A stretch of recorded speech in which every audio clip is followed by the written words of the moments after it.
अध्याय 16 श्री गणेशाय नमः। भक्तजन तारणार्थ यतिरूपे श्री दत्त भुवरी प्रगट होत अक्कलकोटी वास केला। जे जे झाले त्यांचे भक्त त्यांत श्रेष्ठ स्वामी सुत एकता त्यांचे चरित्र महादोष जातील। प्रसिद्ध मुंबई शहरांत हरिभाऊ नामे विख्यात आनंदे होते नांदत निर्वाह करीत नोकरीने। कोकण प्रांती राजापूर तालुक्यांत इटिया गाव सुंदर हरिभाऊ तेथील राहणार जात मराठे तयांची। ते खोत त्या गावचे होते संपन्न पूर्वीचे।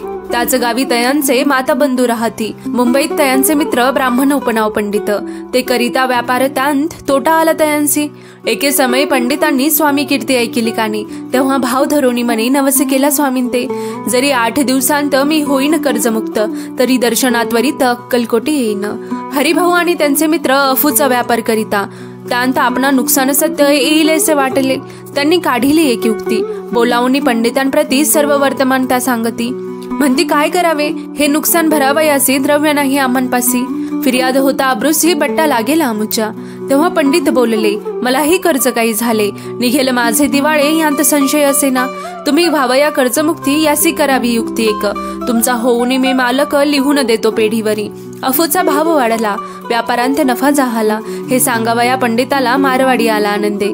अक्कलकोटी स्वामी समर्थ सांप्रत काळी वास करीत त्यांचीच कृपा ही सत्य कर्जमुक्त झालो आम्ही। गजानन हरिभाऊ पंडित त्रिवर्ग अक्कलकोटी जात समर्थांचे दर्शन घेत पूजन करीत भक्तीने। तेव्हा समर्थांनी तयांशी शिवराम मारुती अशी नावे दिधली त्रिवर्गांची। अनेक मंत्र दिधले पंडिता राम म्हटले गजानना शिवनाम दिधले मारुती हरिभाऊस म्हटले तिघे केले एक रूप। मग समर्थे त्यावेळी त्रिवर्गांजवळ बोलाविले तिघांसी 3 श्लोक दिदले मंत्र म्हणून ते ऐका। श्लोक गुरुर ब्रह्मा गुरुर विष्णू गुरुर्देव महेश्वरा गुरुर साक्षात परब्रह्म तस्मै श्री गुरुवे नमः। ऐसा मंत्र हरिभाऊ ते दिदला असे समर्थ। तेव्हा तयाच्या आनंदाते पारावरण असेची। दुसरा मंत्र गजाननाला तयावेळी श्रींनी दिधला तेव्हा तयाच्या मनाला आनंद झाला बहुसाळ। श्लोक आकाशात पतितम तोयम यथा गच्छति सागरम सर्वदेव नमस्कारः केशवं प्रतिगच्छति। संतोषले त्याचे मन मग पंडिताजवळ घेऊन एक मंत्र उपदेशन केले पावन तयाते। श्लोक इदमेव शिवम इदमेव शिवम इदमेव शिवम इदमेव शिवः। 300 रुपये तयांनी आणले होते मुंबईहुनी। त्यांचे काय करावे म्हणून विचारिले समर्थांते।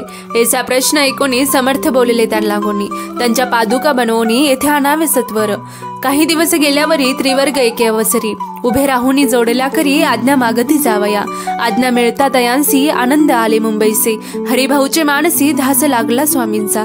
त्या आत्मलिंग पादुका 14 दिवसापर्यंत देखा पायी वागवे भक्त सखा दिदल्या नाही कोणाते।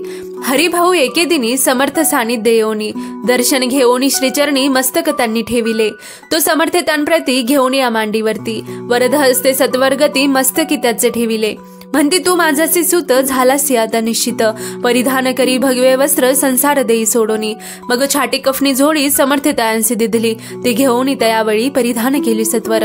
आत्मलिंग पादुका सत्वरी देती हरिभाऊचे करी म्हणती जाओनी सागर तीरी किल्ला बांधून राहावे। जाओनी आता सत्वर लुटवी आपला संसार लोभ मोह अनुमात्र चित्ती तुवा न धरावा। आज्ञा ऐकून ऐशी आनंद झाला मानसी। सत्वर आले मुंबईसे साधू वेश घेऊनी।